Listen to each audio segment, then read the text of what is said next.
કેમ છો વિદ્યાર્થી મિત્રો? આજનો જે ટોપિક છે તે ખૂબ જ અગત્યનો છે.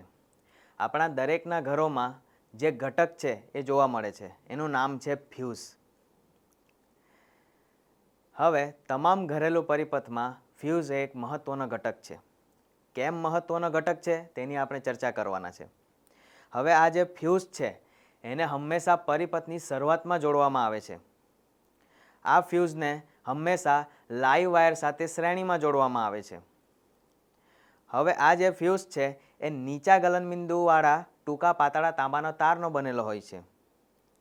હવે આપણે જાણીએ છીએ કે આપણા ઘરોમાં વીજળીના જે સાધનો છે એમાં અવારનવાર ફોલ્ટ થાય છે અથવા ચોમાસાની સિઝનમાં શોર્ટ સર્કિટ પણ થાય છે. તો આવી સ્થિતિમાં આ ફ્યુઝ આપણા ઉપકરણોનું રક્ષણ કરે છે.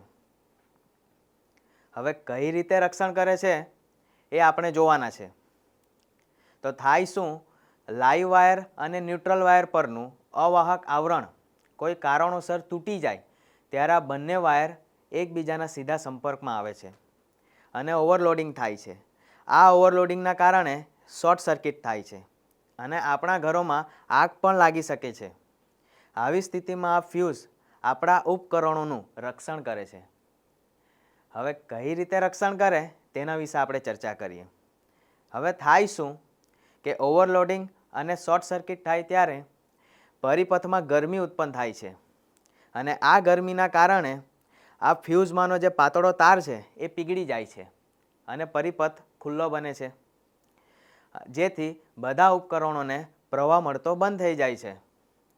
આમ ફ્યુઝ દ્વારા ઓવરલોડિંગ કે શોર્ટ સર્કિટ જેવી સમસ્યાથી આપણે ઉપકરણોને બચાવી શકીએ છીએ. તો આ હતી ફ્યુઝ વિશેની સંપૂર્ણ માહિતી.